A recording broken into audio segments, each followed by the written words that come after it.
All right. All right. Right. All right. Why did I say it like that? All right. So we're going to talk about The Crow 2024. And Chispy wants to come up here. Yeah, I gotta So maybe let she'll her say out. something too. She's a what do you call it? She's needy. A pretender. She's a poser. She's a poser. Right she said, I wanted to go see it too. I want to talk about it. Right. But yeah, we wanted to go see it, and we did our little out of the theater reaction.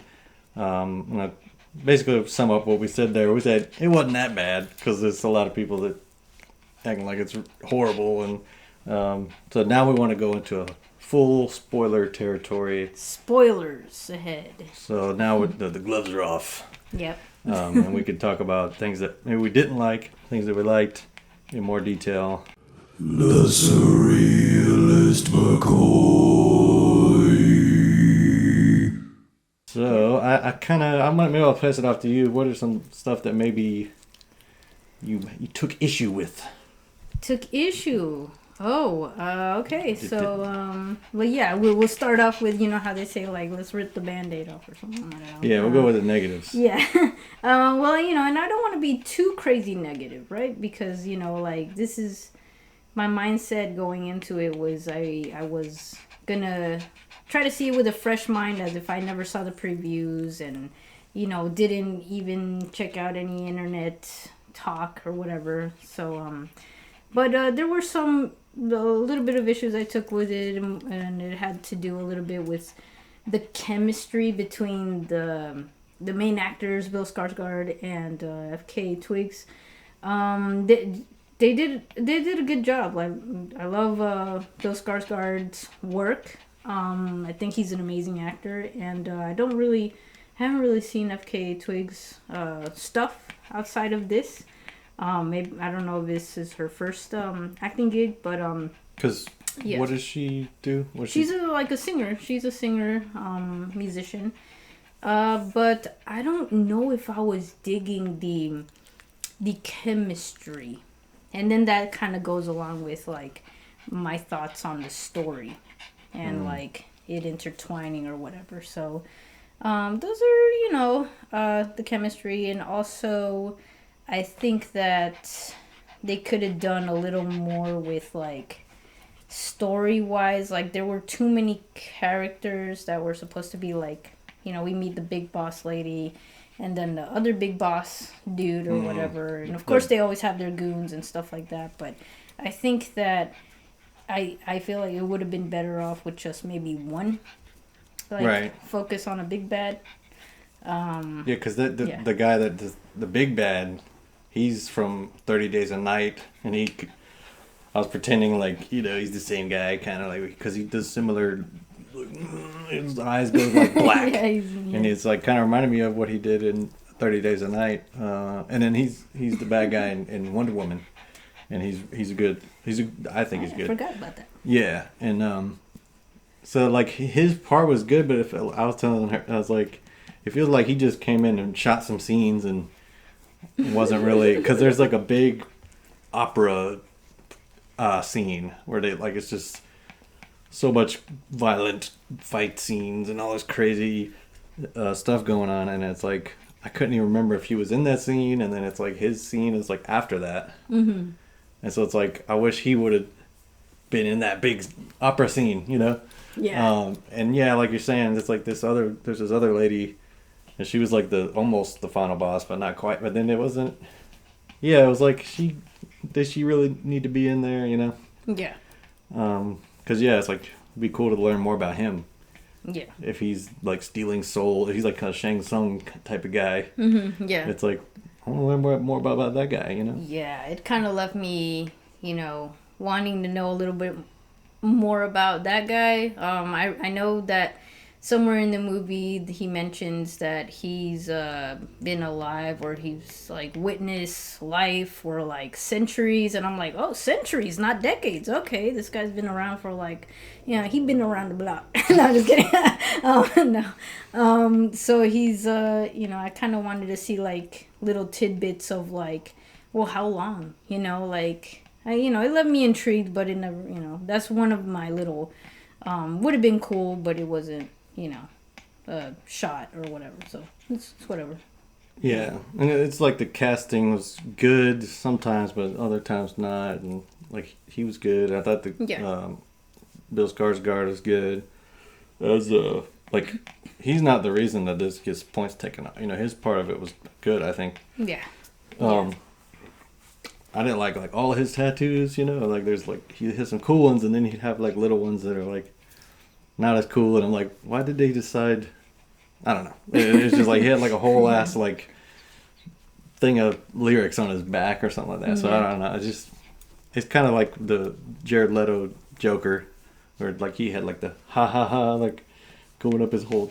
Like, I guess the Joker would have some bad tattoos probably, but yeah, I think yeah, he probably would have, right? I mean, this guy I just didn't like.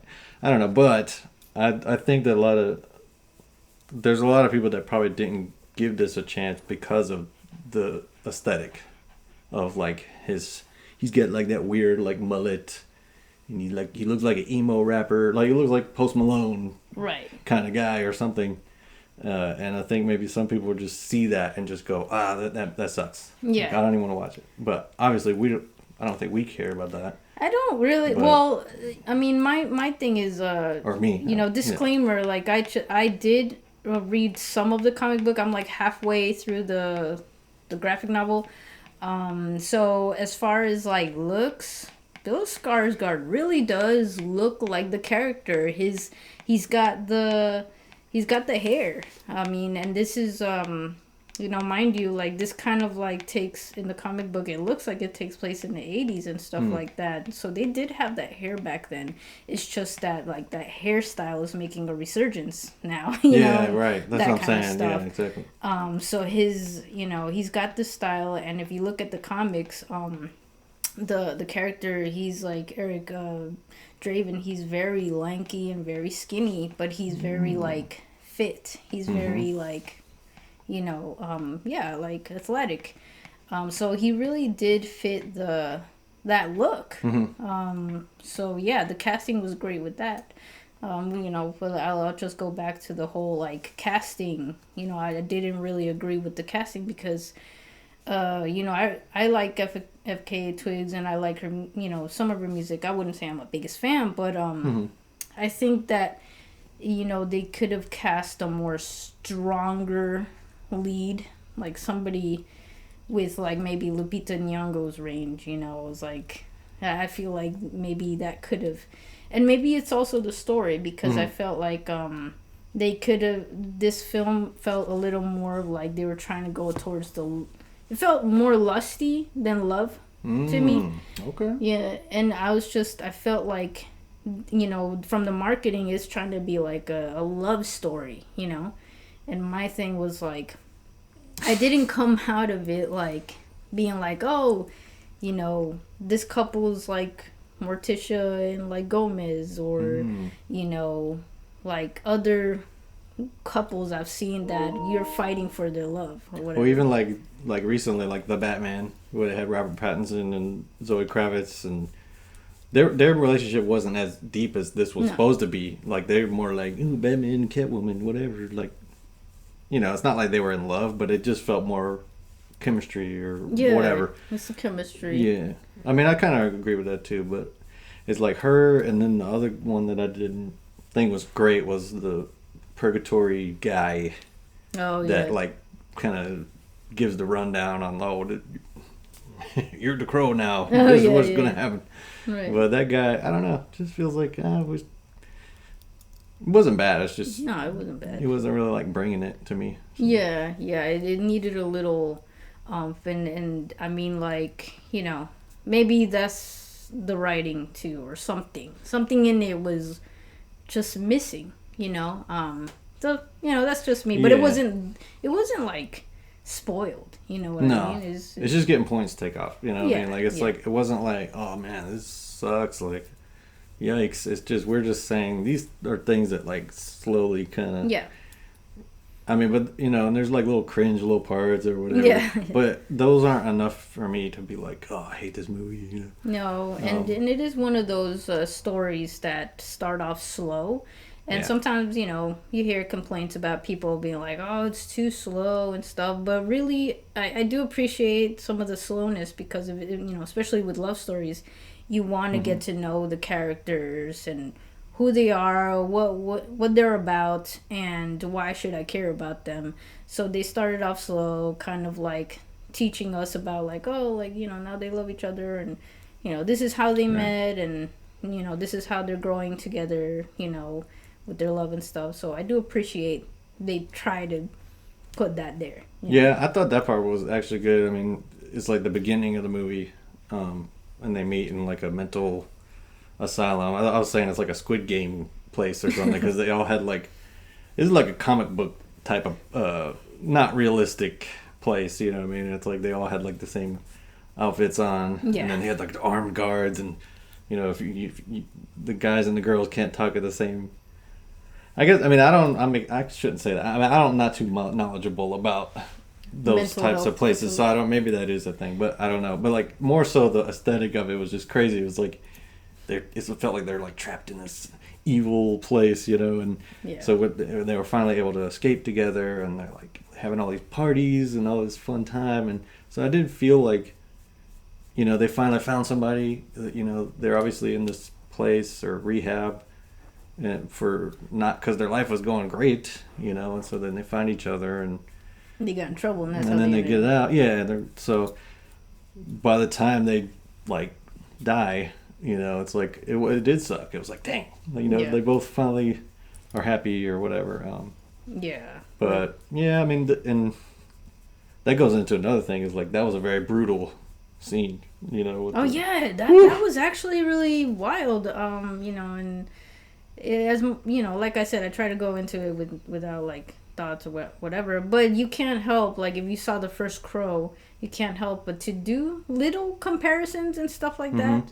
So the scenes when they actually do get murdered, that was very intense, and I do, like, you know, I'm like, my hat's off to whoever coordinated this scene, because they got asphyxiated.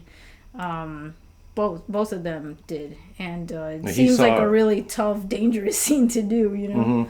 And it was like he saw her first, and it's like he's like, his last dying thing is seeing her die and everything. So and then I will kind of compare this to I think we talked about it maybe in one video where like we were saying how it's like action before and after John Wick. And you know, this does feel like influenced by John Wick, you know. It's like once that happened and he's going on his revenge thing, and well, I guess John Wick's inspired by this, right? I mean, in the big picture, as far as like being like a revenge thing. True. I guess revenge is a genre, anyway. It's not really, but it's still, it's like the action though, as far as like, yo, you killed my beagle, now I'm gonna just do like, you know, kill all these guys. So it kind of went into that a little bit, but it's almost like a Wolverine type character that's doing that, because he can just get shot. Yeah, it's like amped up. John Wick's kind of John Wick, I feel like he's kind of immortal or some kind of thing. He gets shot a lot sometimes. But he doesn't live in our world, I think. No, that's obviously he does, right? But so that's another thing I wanted to say that was cool, is like the Crow's regeneration. That was cool. The way they showed it, it was like new. It was like cool. It was new, The level of detail. Usually it's just kind of like, you know, just like fixes. Right. This was like, you could see the little, I don't know what you call it, but it was an organ. Yeah. Yeah, that's. His like guts was coming out. Yeah. And he had to stuff it back push in. that mess back in. You know, something that, you know, I don't remember the first Crow. You know, and I'm gonna have a little comparisons in my brain, but like, you know, how much more amped up this film is, you know, with the violence amped up. With the details and the gore and the violence and stuff. But I think a lot of it is like deserved, you know. So like with the stunts, so that one was cool and new, where he was like, oh, I feel everything, you know. I regenerate, but I could feel it. That sucks. I'm like, that's a shitty superpower. That was a cool thing that they draw attention to like a couple different times is like, hey you guys, I want to just cut in real quick, and if you made it this far in the video, I want to thank you very much, but my camera stopped rolling at this point into our discussion, so it's just audio for the rest of the video, but I'm going to try and put some little pictures and things to spice it up for you, but yeah, next time I'm going to check my phone storage before we start filming, but yeah, so enjoy the rest of the video. Yeah, he can heal and everything, but he feels all of this, and that's like his pain of his loss and his determination to get revenge. I thought that was awesome. It's like it doesn't matter. And he that part with his leg, like his leg got broken, and it was like the crunchiest sound effects. Crunchiest lettuce. They broke the lettuce and then they turned the octave 10, 2 octaves down, and Mortal Kombat level. Yeah, Mortal Kombat. Yeah. So yeah, that was wild. So he, and I did like this about the film, that he had some levels of, I guess, superpowers or something. You know what I mean? Like the supernatural part of this is like, because at first he's like, he's the crow, and he regenerates and he feels pain, but like we get to, like, upon the third act, he kind of levels up a little bit. Yeah, he levels up a little more. Because when he does the makeup. Yeah. He's looking in the theater like, all right, now I'm really. Yeah. Well, because something happened where he had to decide that he's going to give his soul for hers. Yeah. Because he messed up and.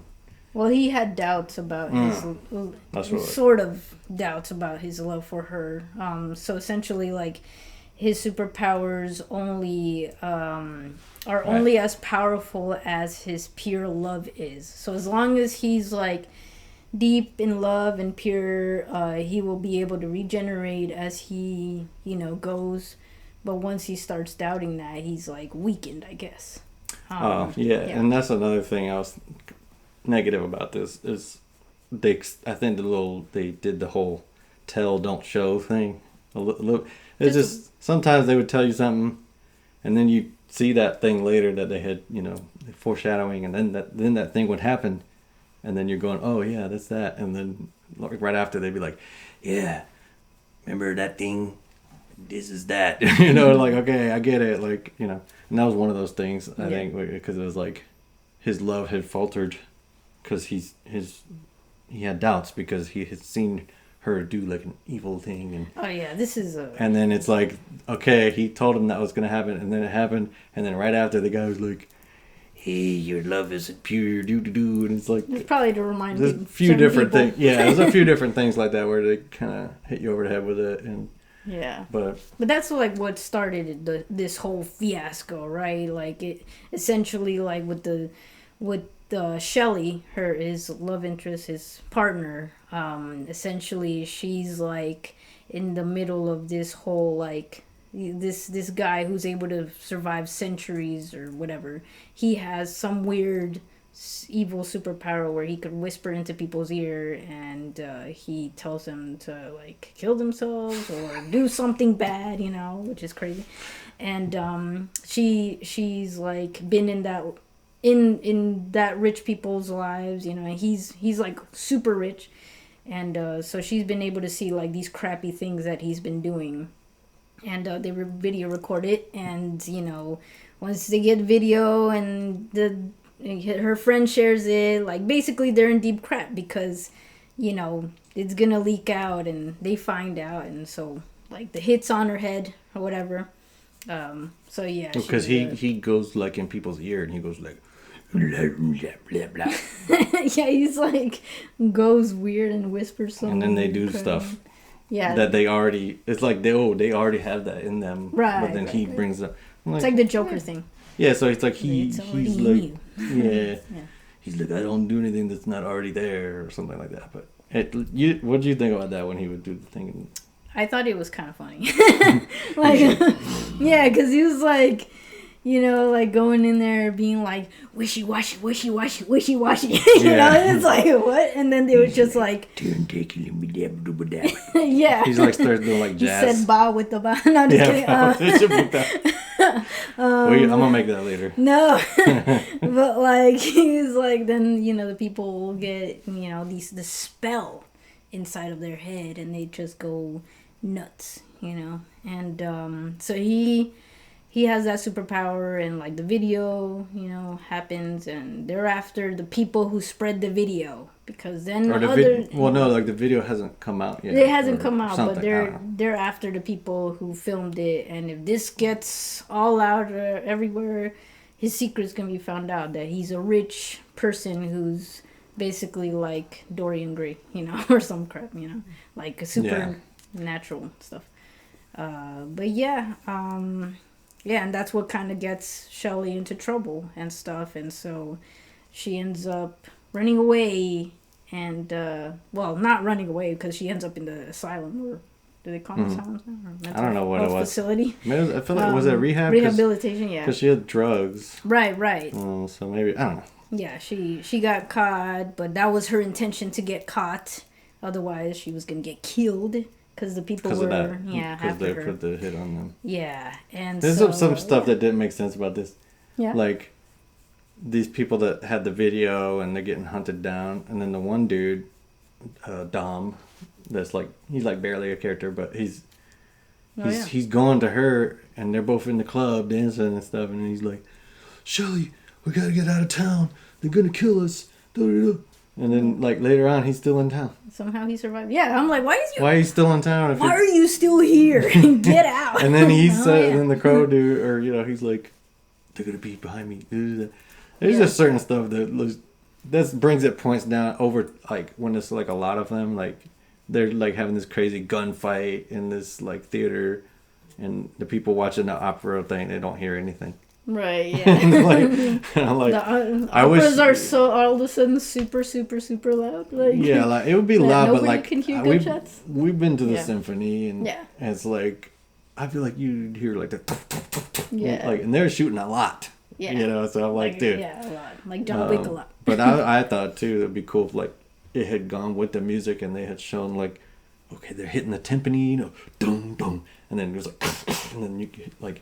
If they cut it to where like, oh, maybe the music is covering up the gunshots or something like that, but they didn't really do that, But yeah, I mean, it served its purpose, right? It was just like kind of epic, because he's going and kicking ass through some opera, and it's just like, whoa, classical with like guns, and that was good. I don't know, it was pretty cool. And he was, and by this time, this was the third act, and he was just like sicko mode, like full on crow. And I did like the part that and then like he didn't just paint his face like willy-nilly, like, oh, let me just go to Spirit Halloween and just get paint.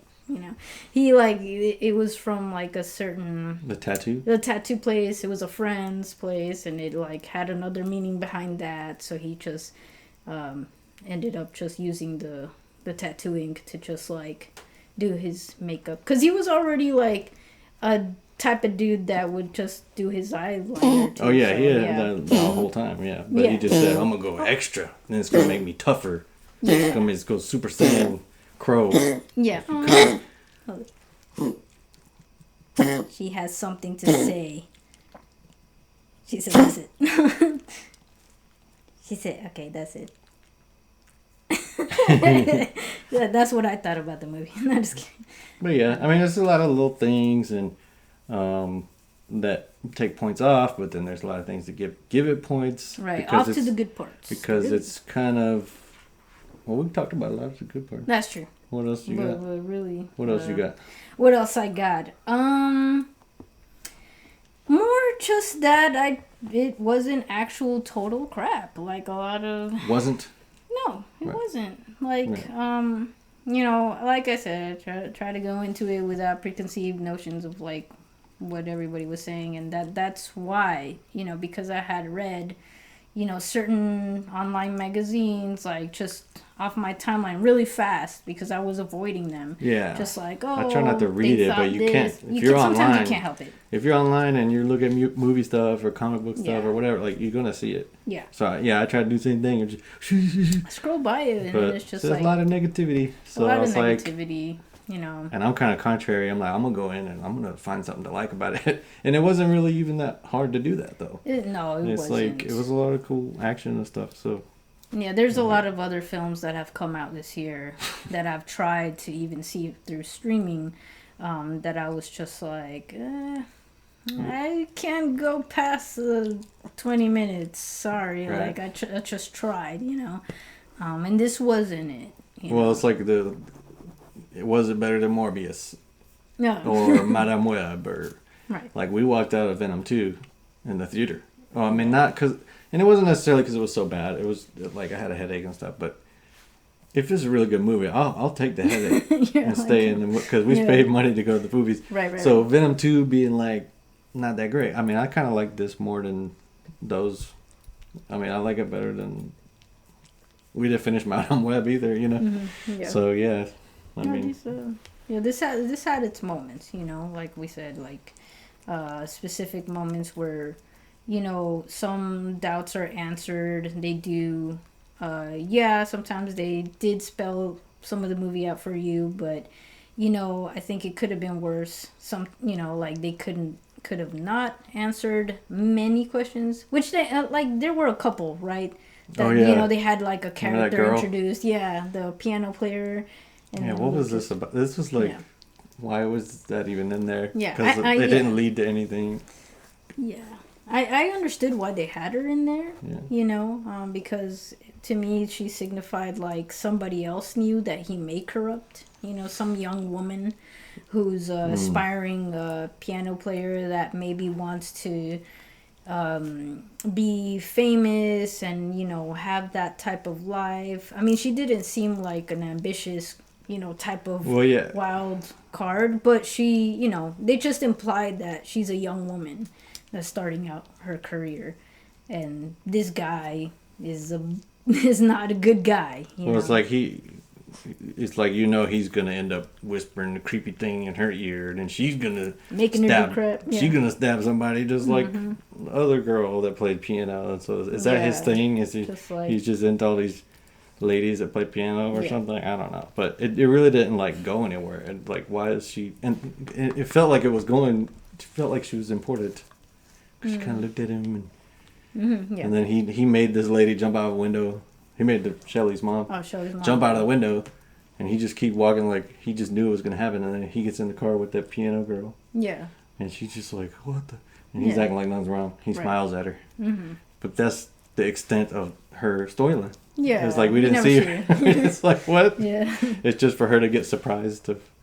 Which I guess if that bad dude dies at the end of this, then she's good. Like, you know, she's safe now. So she doesn't have to be involved in it. Because he was probably just going to continue to corrupt her or whatever. So. Yeah. And maybe I do want to go a little back to something that I was kind of... well, this is just me being a little nitpicky, right? Because, you know, and this is, mind you, somebody who's never made a whole full film. So, like, I get it, you know, who am I to criticize? But one of the things that I did see was, I think this film could have, like, been shortened a little bit with, like, it ending in the third act. With that's right, the third act is basically, like, where the opera stuff was. And I think that it could have ended there because it just seemed like a huge moment where, like, one of the big bosses was at, and it could have included the other big boss dude. It was just like a perfect moment to kind of end it all there, like confrontations and fights and whatever needed to be said should have been said there. But instead they just kind of he fought one of the main chicks, and then the main dude was nowhere to be found, and he had to go over to his big mansion place, and that's where he found him. And then that's kind of where it goes into more of the supernatural thing. But I was telling her, I was like, if it felt like that dude probably just came in and like filmed like a little bit, and then like it should have just all ended there, because it really built to that. And he puts the makeup on, and then that part ends, and it's like, oh, now he has to go to his apartment or his mansion or whatever. Yeah. And it's just like, but it didn't feel that long. I mean, it didn't feel that long, but it could have. Yeah, it's a little, No. or even like replace that with something else that was interesting or something else, But Yeah. I don't know. It's just like I said, it's bad stuff, good stuff, but it just kind of shows you that it's just middle of the road. But I don't think it's good, But so I think it's more like it's okay, and so my rating is gonna be a rental. So 2 stars, 2 out of 4. It's not good. It's not bad though.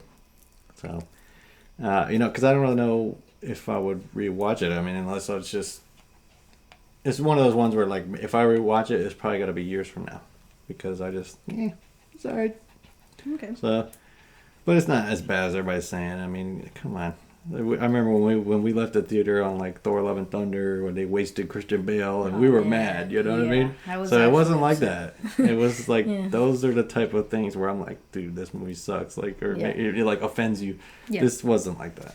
This wasn't like that, and that's what I'm always afraid of that, right? Not just because of it's this movie in particular, it's because in general, like, we're a working class couple, like, we work hard for our money and stuff, so like every time we go out to the movie theaters, like, it's just, it's hard to earn money.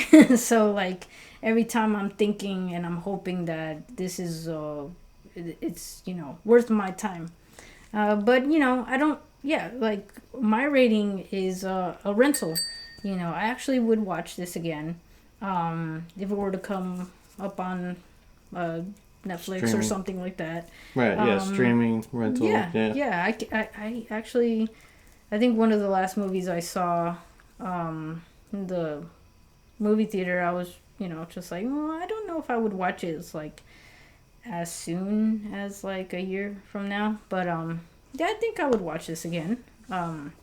Not over and over again, but it's good. It's a rental.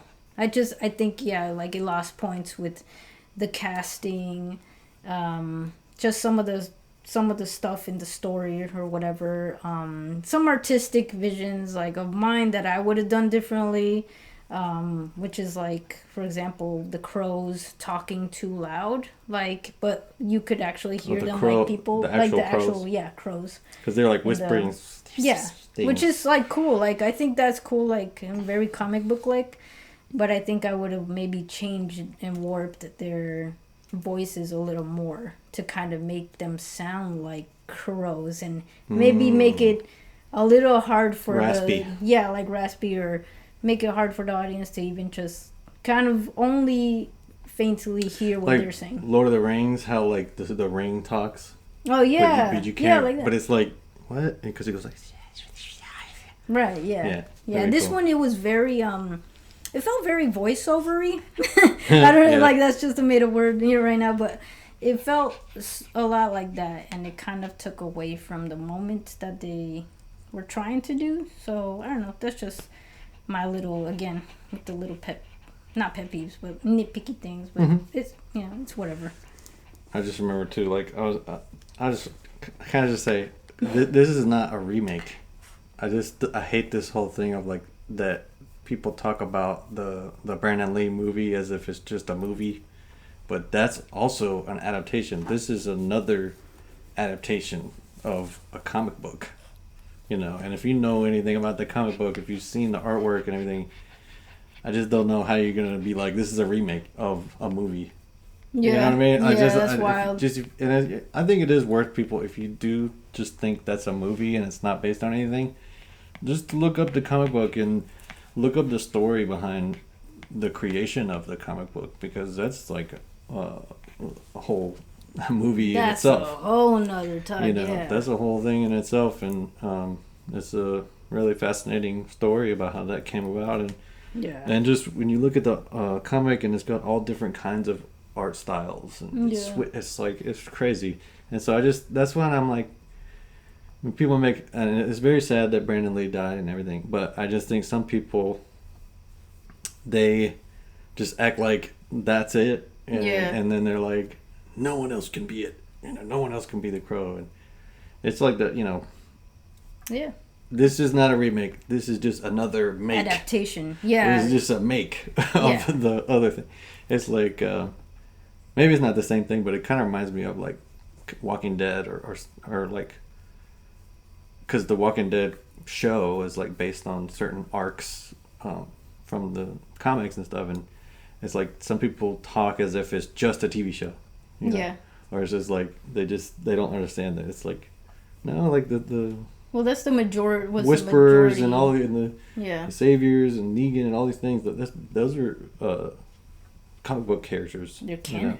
Yeah. And then they were as an adaptation. So anyway, that's just my little soapbox But thing. that is a problem though. Yeah. And that's kind of what another reason why I did want to join in and do this this assessment or whatever of this movie because social media really does kind of like make this kind of thing worse, where it's just like you see something and you take it as like gospel from somebody who hasn't even seen the film whatsoever, and it was just like oh, I think it looks like mess, so I think it's mess and you shouldn't watch it, and it's just like wow, some people have just taken to not even forming their own opinions and just going with that, and that's kind of messed up. I feel like just go ahead and just go out there. You don't even have to listen to me at all either. Mm-hmm. It's like go out there and form your own opinion. If it's still bad, at least you thought it's bad, Yeah. And I think too, it's like the amount of negativity just when the first image of this came out, like of Bill Skarsgård, and we're gonna act, and I just can't act like that did not influence people to go into the theater with a closed mind, go into the theater with the guard up, you know what I mean? So to act like, yeah, maybe a lot of people didn't really like it and they thought it sucked. That's true, whatever. But I'm not gonna act like all that negativity did not transfer over into this weekend when the movie came out. Yeah. So Right. That's all I'm saying. What I mean? It's just like, can we quit making up our mind before it even comes out? Yeah. Like just go see it. And this is in my case, like I am a huge fan of the first film, the Brandon Lee one, and a huge fan of like Brandon Lee's work in general, outside of the Crow and stuff. So he was gonna be a big star. He had everything going for him and stuff. So I really respect that and stuff like that. But at some point, one has to kind of like step back and be like, this is another adaptation of James Earl Barr's graphic novel and stuff, and we just gotta see it as a new, it's just something else. And that's kind of how I really try to approach it, because I was like super excited, like, oh, another Crow thing, like I want to see what that's about, because I do love that character, the Crow. Like, separating it from like Brandon Lee, like the Crow character is amazing. So let's see what happens in 2024. And And now we gotta watch all the other sequels that are supposed to be bad. I bet you some of those are worse than this. Yeah, probably. People look. We'll see. It's like Edward Furlong one or something. There's been a few different people that. Right. But yeah, I want Kirsten Dunst in one of them. Oh yeah. I like how she acts a lot, so we'll see. I'll check that out next, probably then. Right. One other thing, I did like the soundtrack to this movie. Oh yeah. Now it was bumping. Yeah, in the comic book, you can see like lyrics to some songs and stuff. So it's obvious that the creator of The Crow, was very inspired by music and stuff. So in this one, you can hear a lot of like the 80s music and all that stuff. So I think it added some. And there's like newer vibe. music that sounds 80s. I think maybe I'm not really knowledgeable about any of this. Or like, I didn't look at the soundtrack. I don't know what the songs are, but yeah, because the Brandon Lee one was music. Everybody loves that soundtrack. Yeah. Or a lot of people like. I love it. So I think they captured that vibe too. Yeah. So. Yeah, they tried. Yeah, they did. Yeah. Well, anything else? Well, no, just that's my thoughts. All right, Chibi. Chibi, what are your thoughts? All right. Well, And that's it. Catch you on the flip side.